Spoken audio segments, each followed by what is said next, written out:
A close friend has been catfishing as me on an erotic website. I feel like I'm in a horror movie right now and I don't want to leave my house. I got a message on Twitter from a blank profile with no photo or posts. The message was a link to a lit erotica account with about 30 plus stories and a photo gallery. The message said, "You should feel lucky knowing I want you so much." Just that line made me feel disgusted. I glanced through the stories and the main character had my full name and were really flucked up. I don't want to go into detail, but tags were amputation, pet fetish, drowning in men, liquid, dismemberment, necrophilia, etc. I couldn't read the stories and I was already crying knowing someone wrote this. I couldn't hold back and looked at the photo gallery, and there were about a dozen photoshopped pics of me covered in blood, blue skin and lips, face cut onto a corpse. I kept telling myself it was a dumb fluke trying to freak me out, and I wish it has been, but the photos that were shopped were all from my Facebook and I only have 73 friends on it. My photos are locked, you can only see them if we're friends, and all my friends are either family or extremely close pals. I haven't posted these photos on any other social media place and some were taken days ago. I'm really afraid to speak to anyone right now. I've ignored everyone today. I'm so freaked out at the though of someone I know, a close friend, thinking about that type of thing. I don't know how to find out who it is, and it's eating at me deep.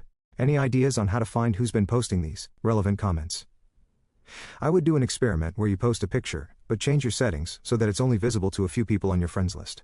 I would then repeat this process with different pictures, and then wait to see if a specific picture gets used in another story. With such few friends on your list, I'm thinking it should be pretty easy to narrow down who might be behind these horrific stories and images. Commenter 2. This could work up.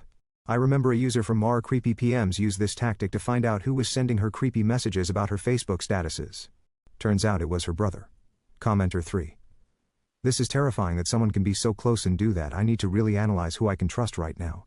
Tiny update. Thank you all so much for the support and advice. With the help of my cousin who's a cop, I filed a report. They said they would do their best, but it's kind of low priority.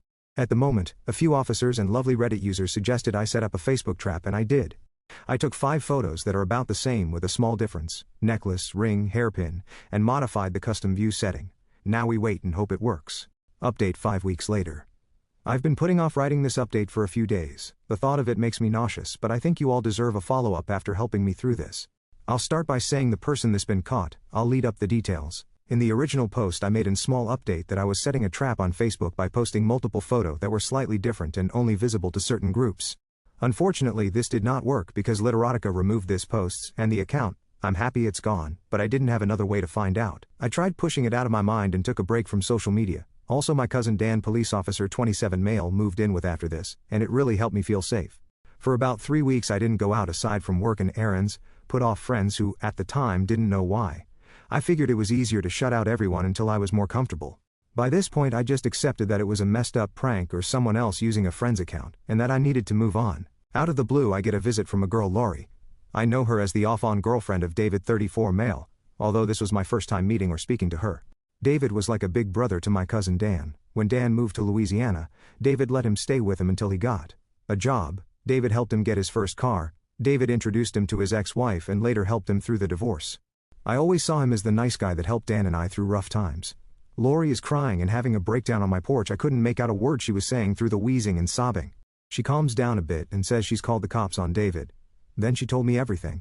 She had been getting into fights with him after he kept talking about me, bringing me up at inappropriate times. She was convinced he was cheating on her, and she looked through his laptop hoping to find photos or messages. She found screenshots of Literotica stories, the Photoshop pictures, and a collection of CP videos. My heart breaks just typing this. How can people be so fucking disgusting? He has a 4-year-old daughter. They found videos of her too. I don't know anything about the arrest other than that he can't afford post bail and called Dan and our friends begging for help after his family said they want nothing to do with him. No one will. I don't know how to end this. I guess I really hope this was just a flucked up joke on me, but it led to something so much more miserable.